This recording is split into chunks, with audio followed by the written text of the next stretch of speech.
What's up, everyone? This video you're watching right now is the year in wrestling 1995 part 1. Kicking it off, starting off 1995. I'm going to talk about some news items that happened in the year in wrestling in 95. First, on January 7th, 95, Tully Blanchard comes out of retirement to wrestle ECW champion Shane Douglas to a 60-minute time limit draw in the ECW arena in South Philadelphia. So, I didn't see the match, but I did see highlights of the match that Tully Blanchard had with Shane Douglas.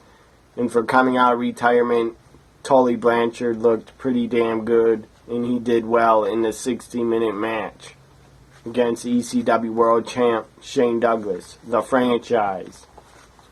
That was January 7th, and in February and March, Tully Blanchard would stay around a little while and work some ECW TV tapings, but not very many. Up next, it happened in February, the next month of 95, February 18th, 1995, Eddie Gilbert, the late great hot stuff Eddie Gilbert, passes away due to a heart attack in his apartment in Puerto Rico. He was only 33 years old. Very tragic, very sad. Eddie Gilbert, young guy, to die of a heart attack at 33 is a damn shame. It's really too bad that Eddie Gilbert is no longer with us. He'd probably be working in the WWE right now on the creative team. The guy had a really creative mind for the business. He had a great mind for wrestling. And to come up with storylines and gimmicks, Eddie Gilbert was great. It's a shame he passed away at 33 years old in 95. So, what else?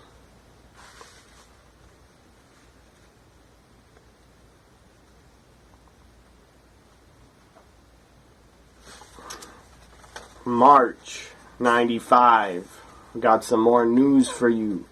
In March 20th, 1995, Big John Studd dies of liver cancer in a hospital near his home in Virginia. He battled liver cancer for 17 months, and he had Hodgkin's disease also. Big John Studd was 46 years old. Very sad, very tragic. Big John Studd was a big WWF superstar in the late 80s. So, the wrestling world lost Eddie Gilbert in February, and we lost Big John Studd in March. So, two wrestling deaths. Very sad, very tragic.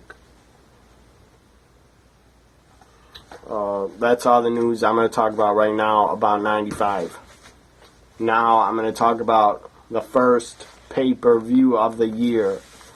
It came from the WWF, and it was the Royal Rumble 1995, happened from Tampa, Florida.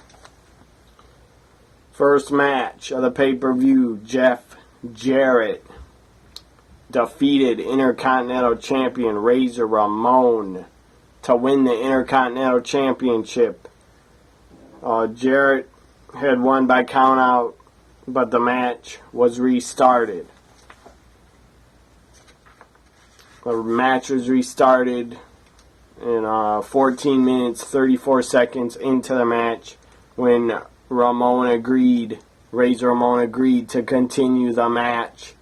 His leg was really hurt in this match because Jarrett worked over the leg, and then the roadie got involved and injured Razor Ramon's leg. I believe he clipped his leg. So that's Jeff Jarrett basically won the Intercontinental title thanks to the Roadie, a.k.a. the Road Dogg Jesse James. That's who the Roadie was. Up next, after Jeff Jarrett won the Intercontinental title, his first championship win in the WWF, you had The Undertaker defeat IRS. And after the match, King Kong Bundy got in the face of The Undertaker, and that would set up their match at WrestleMania 11. And their match at WrestleMania 11 was not very good at all. Taker versus King Kong Bundy did not work out for anybody, didn't work out for them, and it did not work out for the fans. It was boring, in my opinion. Taker versus King Kong Bundy was very boring. Not Taker's fault. I don't know, just King Kong Bundy and Taker, their match did not work. They did not click in the ring together. It just sucked, in my opinion. World Championship, WWF Championship on the line. Diesel was defending against Bret the Hitman Hart, and these two had a great match. Bret Hart always brought the best out in Diesel, and they had great matches throughout the years. In '95 in the WWF, Diesel and Bret always had great matches. So Diesel and Bret wrestled to a draw. And the match went, I think it was a double disqualification finish. It was not a draw because the time limit was 60 minutes. So I'm going to just say it was not a draw. So I think it was a double DQ. Anyways, they wrestled for 28 minutes, and they put on a great match, entertaining match for the championship. And then you had Shawn Michaels run down to the ring and attack Diesel during the match. Bob Backlund came out, attacked Bret Hart during the match in the ring, and even Jeff Jarrett and the Roadie and Owen Hart came down and joined in and attacked Bret and Diesel. So the match was over right there. Diesel remains WWF champion going into WrestleMania 11, which I'll talk about my thoughts on WrestleMania 11 in a little bit. Up next, the tag team of the 1-2-3 Kid and Bob Holly defeated Bam Bam Bigelow and Tatanka in the tag team tournament finals to win the vacated WWF World Tag Team titles. So the 1-2-3 Kid and Bob Holly would become the new tag champs, and they would not hold the tag titles very long at all. I think they only held them for a month or maybe a week, or they might even lost them the next night on a Monday Night Raw. I think they lost them to the Smoking Guns the next night on Raw. I think. Let me look it up here.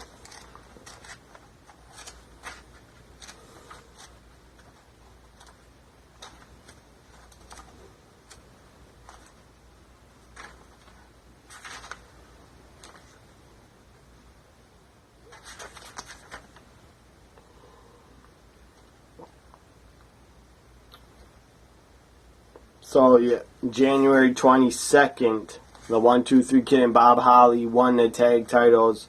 And then January 23rd, the next night on Monday Night Raw, the 1-2-3 Kid and Bob Holly would lose the tag titles back. Not back, but they lost them to the Smoking Guns. So they only held the tag team titles for 24 hours. And that happened twice for 1-2-3 Kid in his two tag team title runs. He had another tag team title run in '99 with Kane. But 1-2-3 Kid and Marty Jannetty would win the tag team titles in '94, a year earlier in January '94. And then 2 months later, 1-2-3 Kid and Marty Jannetty would lose the titles to the Quebecers. So 1, 2, 3 Kid and Bob Holly had a 24-hour tag team title run. That's incredible and unreal. Back to Royal Rumble 95. And next was the Royal Rumble match, I believe. Next up was the Royal Rumble match. 30 men over the top rope, every man for himself. Shawn Michaels was in it. Davey Boy Smith, British Bulldog, Lex Luger was in it. Some god-awful character, Mantar, was in it. Doink the Clown, I think, was in it. I think Bam Bam Bigelow was in it. Mabel was in it. I don't remember who else. A lot of job guys, a lot of mid-card guys nobody cared about. I think Owen Hart was in it. I'm not sure. But Owen's not a jobber or a mid-card guy. But I'm just saying there were a lot of jobbers in it. I think some guy named Steve Dahl was in it. And some other guy that is his tag team partner nobody ever heard of. Anyways, this Royal Rumble 95 went by very quick. If you watch it back, it goes by very quick. It does not last 16 minutes like all the other Royal Rumbles. At least last 60 minutes. 1995, it did not last 60 minutes. It only went 38 minutes and 40 seconds. So it was not a great Rumble match at all. The finish was great. When Davey Boy Smith clotheslined Shawn Michaels over the top, and Shawn Michaels had one foot dangling above the ring mat. His both feet did not touch the outside of the ring, so Shawn Michaels saved himself and pulled himself back into the ring. And then Davey Boy Smith thought he won the Royal Rumble. I even think they started playing his theme music. He was up on the second rope celebrating, and then Shawn Michaels comes from behind, knocks Davey Boy Smith over the top rope, and knocks him out of the Royal Rumble to win it.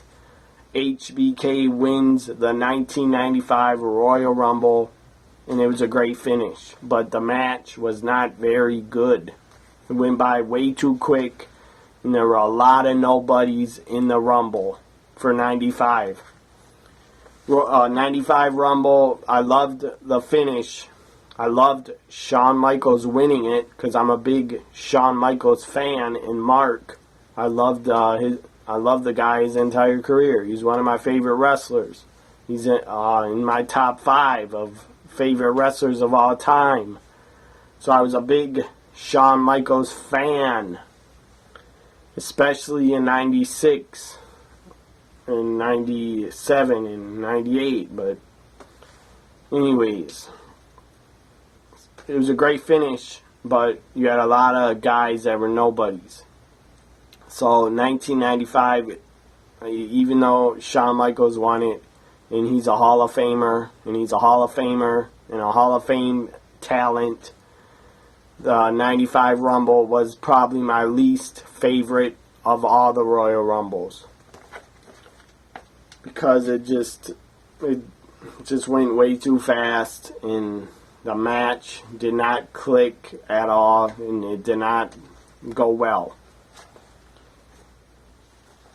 Now I'm going to talk about WCW. In their first pay-per-view event of 95, it was Superbrawl 5 from Baltimore, Maryland. It happened on February 19th, 95 from Baltimore. Superbrawl 5. First match. Tag team match. That's not a pay-per-view match. I don't know. That was a pre-show match, so I'm not even going to read it. Pay-per-view matches. Alex Wright defeated Paul Roma, and they had a pretty damn good match. It was a good match to kick off Superbrawl. And Bobby Heenan and Tony Schiavone were on commentary. They worked pretty well together. Bobby Heenan was great, as always. He was not as great in the WCW on commentary than he was in the WWF. In the WWF, he was just on fire. When he was on commentary, he had jokes over and over, telling jokes, putting guys down, putting baby faces down, calling them ugly and stuff like that. But in WCW, Bobby Heenan was still great, and he was still funny, but not as good as he was in the WWF on commentary. Up next, Hacksaw Jim Duggan defeated Buckhouse Buck, and that match was boring. Kevin Sullivan defeated his so-called brother, Dave Sullivan. That was awful and boring. This tag team match was pretty good. World Tag Team Championships on the line. Harlem Heat with Sherry Martel, their manager, Sister Sherry. They defeated the Nasty Boys by disqualification in 17 minutes, 6 seconds. That tag team match was actually good, and it was a good match on Superbrawl 5. Alex Wright and Paul Roma was also good. Up next, Blacktop Bully, who was Demolition Smash. He was also one of the Russians in the NWA. He was part of the Russian team with Ivan Koloff and Nikita Koloff. I think his name was Crusher. I forget his name. Crusher something. Crusher, I don't remember his name, but it was Crusher something.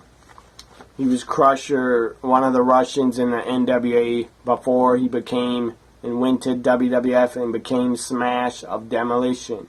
And then after Smash of Demolition, he became the Repo Man. And then after the Repo Man, he went to WCW and became the Blacktop Bully. And then after the Blacktop Bully, he became a golfing gimmick.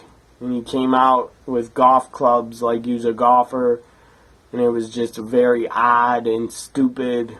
And he basically worked on WCW Saturday Night in 97 and 98.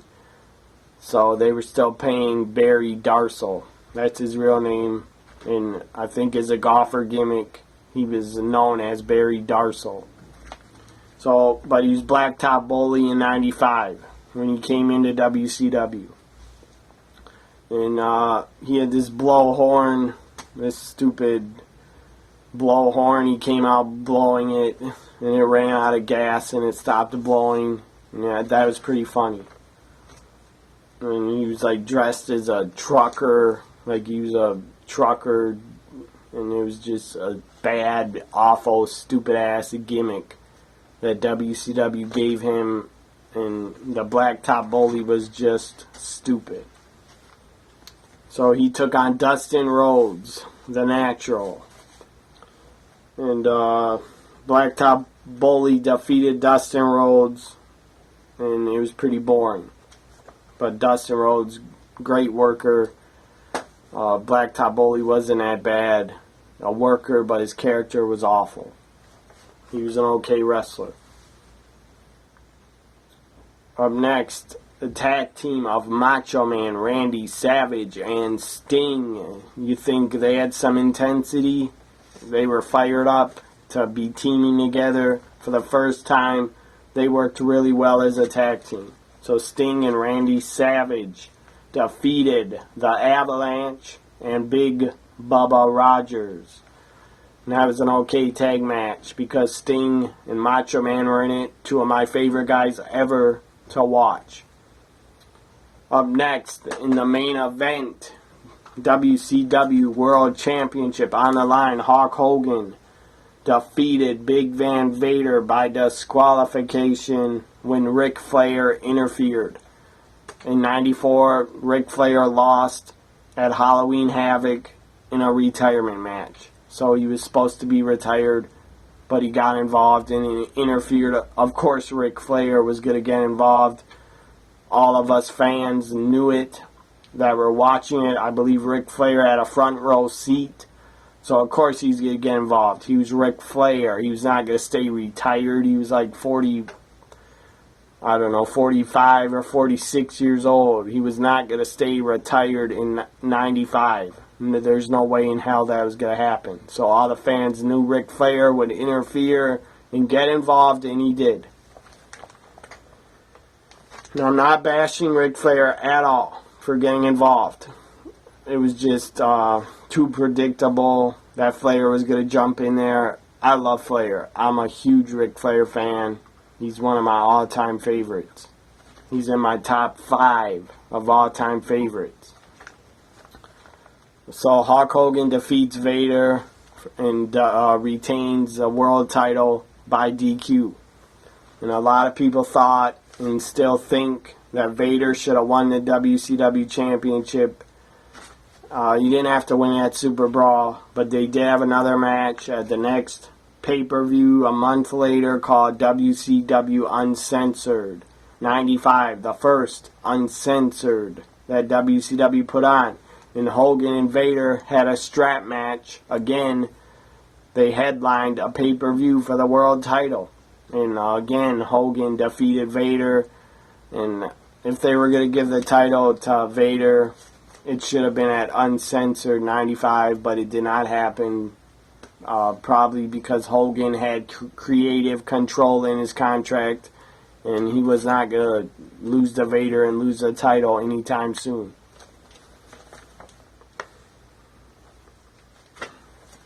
Okay, that was Superbrawl 95. It was called Superbrawl 5. And there's only probably 3 matches worth watching on that show. Alex Wright, Paul Roma, the World Tag Team title match with Harlem Heat and the Nasty Boys, and Big Bubba and Avalanche versus Randy Savage, and Sting was entertaining because of Sting and Randy Savage ringing. And Vader versus Hogan was not that bad, but it was just a stupid finish to do DQ. It was just stupid. Now I'm going to talk about WrestleMania. WrestleMania 11.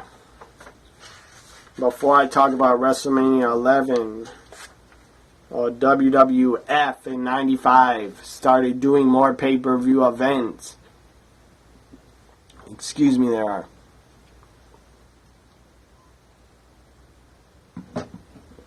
WWF did more pay-per-view events in 95 to compete and counter what WCW was doing. They started doing more pay-per-view events. So Vince started doing more pay-per-view events to compete with them, I guess. It was, I'm sure it wasn't easy for fans to be ordering WCW and WWF and WCW pay-per-views in the same month because that's too much money. That would have been $60 for 2 pay-per-views in 1 month. I did it a few times in 1999. I ordered a couple pay-per-views. Maybe in 1 year I probably ordered 2 pay-per-views in 1 month, 2 or 3 different times. But that's irrelevant. I'll talk about how many pay-per-views I ordered in 99. I'm talking about 95 now. So, after that, WWF had Royal Rumble, WrestleMania, King of the Ring, In Your House, that's 4. Another In Your House 2 in July. Another In Your House after SummerSlam. And then they had another In Your House in October. And then they had the Survivor Series in November. And then they had another In Your House 5 in December 95. So that's 1, 2, 3, 4, 5, 6, 7, 8, 9, 10. WWF had 10 pay-per-view events.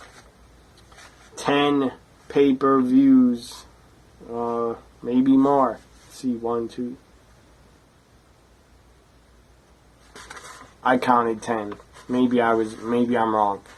10 pay-per-views that WWF had in 95. That is a lot of pay-per-views. I know they do more now, but it's obvious every year they're going to have a pay-per-view and special event every month on the network. That's obvious that they're going to do that now. But in 95, I think it was overkill They had too many pay-per-views. And WCW did also. And then in 96, both companies would up their pay-per-views amount, and they would do one pay-per-view a month. So 12 pay-per-views for both companies. That's a lot of pay-per-views. And when I was growing up in 99, when I ordered my first pay-per-view, or late 98, it was, what the hell was it? It was In Your House. It was Unforgiven 98. In Your House Unforgiven 98 was the first pay-per-view I ordered. So I didn't have the money in 95 and 96 and 97. I didn't have the money to order any pay-per-views. I usually watched them at a friend's house. A good friend of mine back in the day, in 95, 96, 97, I watched all the pay-per-views. And even 98. I watched a lot of the pay-per-views at my friend's house.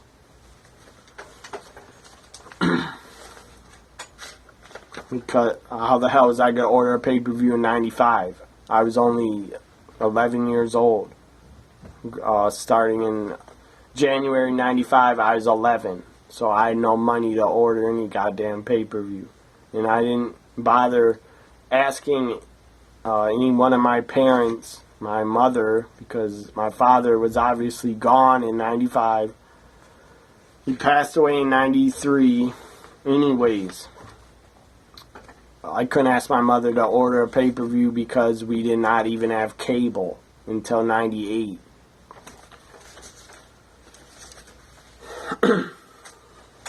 I didn't grow up a rich kid. My family is not rich. I grew up middle class, so we didn't get cable until 98. Now, WCW, I said WWF had 10 pay-per-views. I just want to count how many WCW put on. I'm sure it was a lot. Starting with Superbrawl, 1, 2, 3, 4, 5, 6, 7, 8, 9. WCW put on 9 pay-per-view events in 95, 9 pay-per-views, and WWF put on 10. Now I'm going to get to WrestleMania 11, the biggest show of the year for the WWF. It was a not good, pretty bad, pretty boring WrestleMania 11. It was one of the worst in history, in my opinion. A lot of people say WrestleMania 8 and 9 were worse that I've talked to on Twitter. A lot of people think WrestleMania 9 and 8 and I don't know about 7. Some people didn't like WrestleMania 7. I enjoyed it.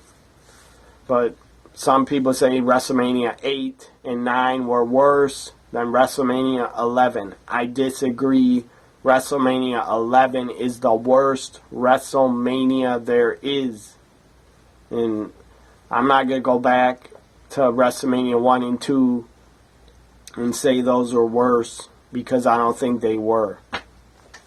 Because the first WrestleMania was a big show and it was more entertaining. Then the main event of WrestleMania 1 was more entertaining than the entire show of WrestleMania 11. And WrestleMania 2 had Hogan and King Kong Bundy in a cage. That was good. They had a battle royal in Chicago. Andre the Giant won. That was good. And they had the boxing match, which was a mess, between Mr. T and Roddy Piper. They had the boxing match. It was a mess.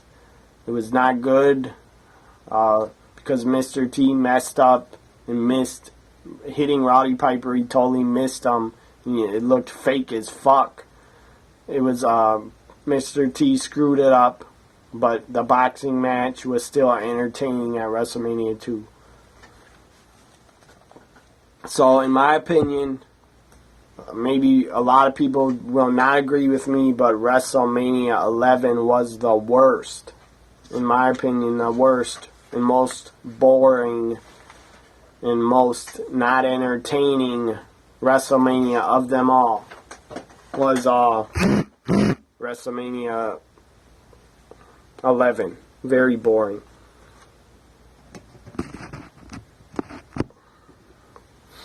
So now I'm going to get to WrestleMania 11.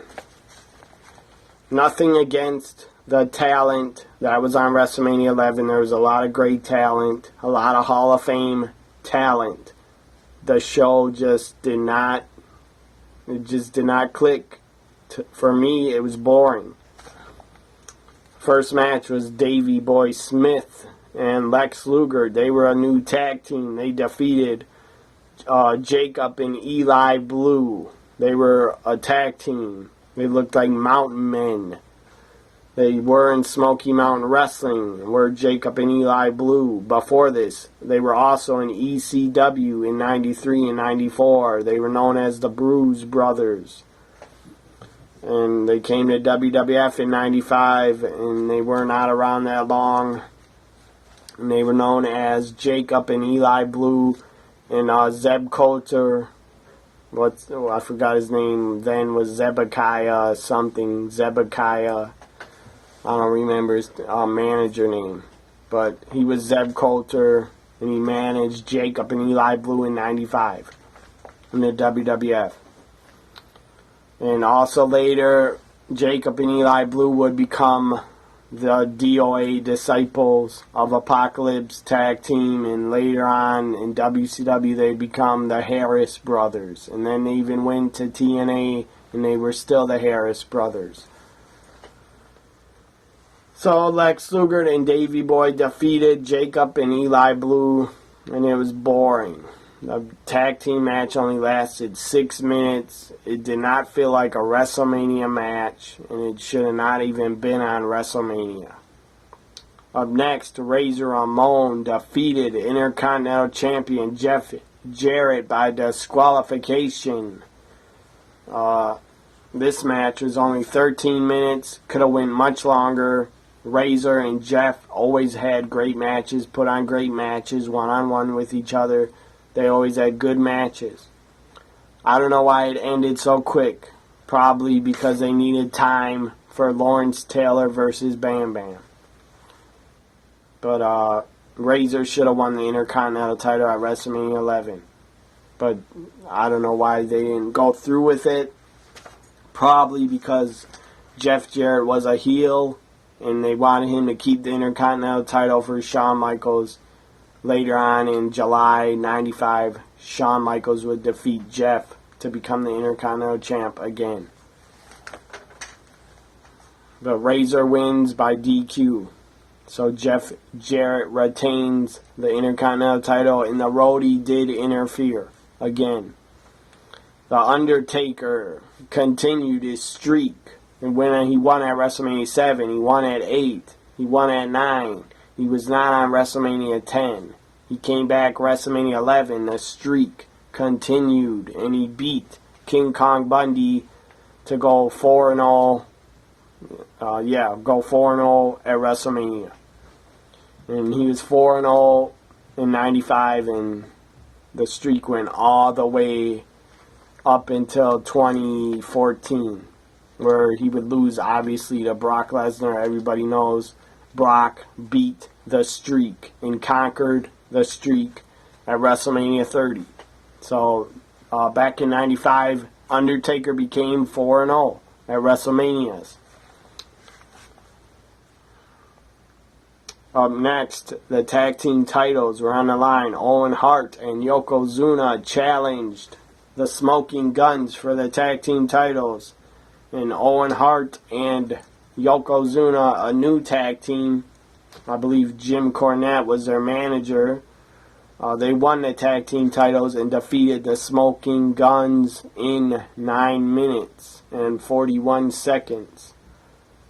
And Yokozuna was the mystery partner. Owen Hart had a mystery partner. Nobody knew who it was really going to be. Owen Hart brings out Yokozuna as his mystery partner, and they were a great team. Hell of a team. They worked really well together, did Owen and Yoko. Up next, Bret the Hitman Hart defeated Bob Backlund in a I Quit match. And Rowdy Piper was a special guest referee. It was nothing special. It was pretty boring. And that's a shame that WrestleMania 11, they had nothing for Bret except to put him in a match with Bob Backlund. Nothing against Bob Backlund. He's a legend. He's a Hall of Famer. He's a great, great amateur wrestler. Nothing against Bob Backlund. Just having Bret against Bob Backlund was boring. And Bret should have been in a more high-profile matchup. Because Bret Hart deserved to be in a top match at WrestleMania 11 in 95. Because he's in his prime in 95 and he was super over. World title, WWF Championship on the line. Diesel defending against his former friend. Diesel is a former bodyguard to Shawn Michaels. So Diesel defending the title against HBK Shawn Michaels. This was a pretty good match. It was a good pace. They set a good pace in it. They did a lot of good stuff in it. They went 20 minutes and 40 seconds, and Diesel retained the world title. And the jackknife powerbomb he did not look good. It was botched. It just looked bad. But who really cares? Because Diesel retained anyway. I'm just saying, watch it back. The powerbomb Diesel gives Shawn Michaels at WrestleMania 11 was botched, and it looked really phony and bad. I don't know what happened there. Something happened. I don't know what happened, but the jackknife powerbomb looked really stupid, and just they messed it up. Main event to end WrestleMania 11, and you could say the WWF title should have been on the line to end WrestleMania 11, but Lawrence Taylor gave the WWF a lot of mainstream press. ESPN was talking about it all the time on SportsCenter. Other news outlets were talking about Lawrence Taylor wrestling at WrestleMania 11 against Bam Bam Bigelow. So it gave him a lot of press. The only problem is they got all the press for WrestleMania 11. They had a lot of cameramen around ringside from different countries taking pictures and attending WrestleMania 11. So they got a lot of press, but the event failed. The event, I give WrestleMania a failing grade because it was just not good. It was not super bad. It was not super boring, but it was not very good. Even though Lawrence Taylor got the WWF a ton of press, and I'm sure a lot of sports fans wanted to see Lawrence Taylor step in the ring and wrestle, and to see how he would do. Anyways, Lawrence Taylor was accompanied by a lot of former NFL players and current NFL players. Reggie White was one of them. He was playing for my Packers at the time. Steve McMichael was one of them. I think he was still playing in the NFL. And then in late 95, he would debut on WCW Nitro. He would debut on Nitro as a commentator on the first Monday Night Nitro with Steve McMichael. Even after WrestleMania 11, or before it, if you watch Monday Night Raws from 95 on the network, which I have watched some of them, not all of them, because a lot of them are boring. But Steve McMichael did do some commentary actually on Monday Night Raw with Vince McMahon before he showed up on Nitro and signed with WCW. And Kama, if you remember Kama, he was later on to be the Godfather. Kama even came out on a Monday Night Raw and challenged Steve McMichael, and he got up from the commentating table and he jumped on Kama and started fighting with Kama on the floor. They're rolling around and fighting with each other, and then every official broke it up. So Steve McMichael, I don't know what WWF had planned for him. He probably told Vince McMahon he wanted to become a wrestler, and I don't think Vince agreed and thought he could. I don't think Vince McMahon wanted Steve McMichael part of his roster.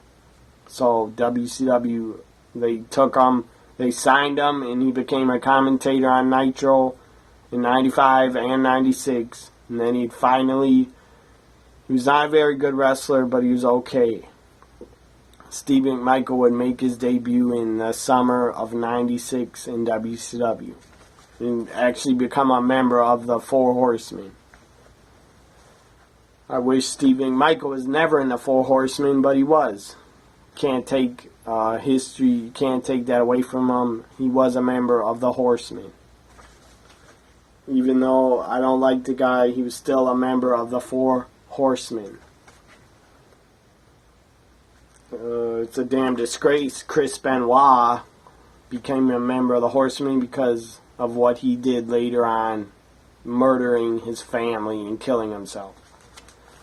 So that is a disgrace, what Chris Benoit did, and I wish he was never a Horseman, but he was. So Lawrence Taylor defeated Bam Bam Bigelow. Bam Bam Bigelow had Money Incorporated members by his side at ringside. He had Ted DiBiase with him, King Kong Bundy with him, Kama with him, Tatanka was with him at ringside. And I think that's all the Money Incorporated members that were there supporting Bam Bam. And on Lawrence Taylor's side, LT side, you had the NFL players supporting LT. And they started brawling on the outside. They actually started getting in a fight. The NFL players actually got into a fight with Money Incorporated. So Lawrence Taylor wins. That was WrestleMania 11. As I said, it's one of my least favorite WrestleManias because it was just not good. Next video, part 2 of 1995, the year in wrestling. I will talk about and discuss WCW Uncensored pay-per-view. What else? WCW Uncensored I'll talk about. Then I'll talk about WCW Slamboree 95. And then I'll talk about the first ever WWF In Your House pay-per-view event. I'll talk about that. And I'll probably talk about, after that first In Your House, they might have done another one before the King of the Ring in June. I don't know.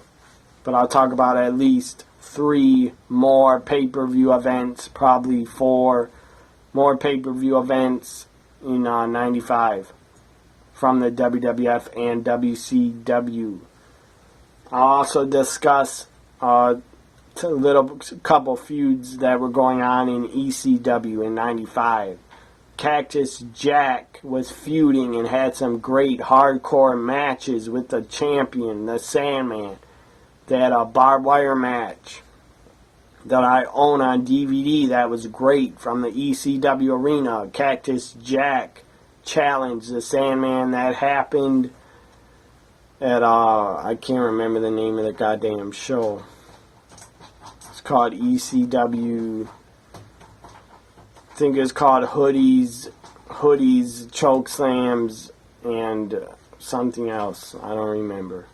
But I'll get the name of the show before I talk about it.